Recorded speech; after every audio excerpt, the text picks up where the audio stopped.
Hello rocking BD পিপুল, কী অবস্থা সবার? আশা করি অনেক ভালো আছেন। আজকে মডারেশনের আরেকটি পর্ব নিয়ে আমি হাজির হয়েছি, সেটা হচ্ছে হ্যাকেল নিয়মের পরিবর্তে অ্যারোমেটিক যৌগ বের করার টেকনিক। আমরা সবাই হচ্ছে হ্যাকেল নিয়ম জানি।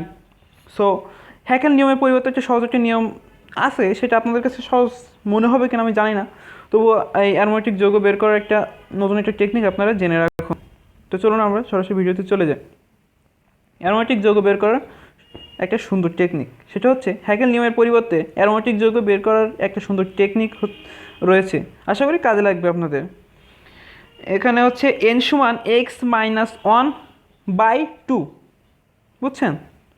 এখানে হচ্ছে এক্স হচ্ছে পাই বন্ধনের সংখ্যা বা দ্বিবন্ধনের সংখ্যা, এন এর মান সমান পূর্ণ সংখ্যা হলে অ্যারোমেটিক যৌগ, আর এন এর মান যদি হচ্ছে ভগ্নাংশ হয় তাহলে হচ্ছে অ্যারোমেটিক যৌগ নয়। অর্থাৎ এন এর মান যদি 1 2 3 4 5 6 7 8 9 10 11 12 13 14 15 16 ইত্যাদি হয়, পূর্ণ সংখ্যা হয়, তাহলে হচ্ছে অ্যারোমেটিক যৌগ হবে। আর এন এর মান যদি হচ্ছে আপনার ভগ্নাংশ, অর্থাৎ 1 পয়েন্ট এত এত এত এ হয়, বা 2 পয়েন্ট এত এত 3 পয়েন্ট এত এত হলে আপনার সেটাই অ্যারোমেটিক যৌগ নয়। এক্সাম্পল হিসেবে আমরা বলতে পারি বেনজিনে হচ্ছে পাই বন্ধন হচ্ছে 3টি, অর্থাৎ এক্সের জায়গায় আমরা 3 বসিয়ে দেবো -1, সূত্র অনুযায়ী এন সমান হচ্ছে 3-1/2, বুঝছেন? তাহলে হচ্ছে 2/2, 1 কেটে দুই পাশ থেকে কেটে গেল, 1 থাকে, এনের মান একটি পূর্ণ সংখ্যা, তাই বেনজিন অ্যারোমেটিক যৌগ।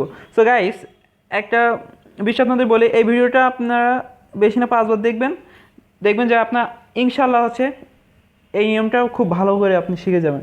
সো গাইস, যদি ভিডিওটা ভালো লেগে থাকে তাহলে অবশ্যই লাইক দিবেন, কমেন্ট করবেন এবং শেয়ার করবেন, আর আমাদের চ্যানেলটি সাবস্ক্রাইব করে আমাদের সাথেই থাকবেন। ধন্যবাদ সকলকে।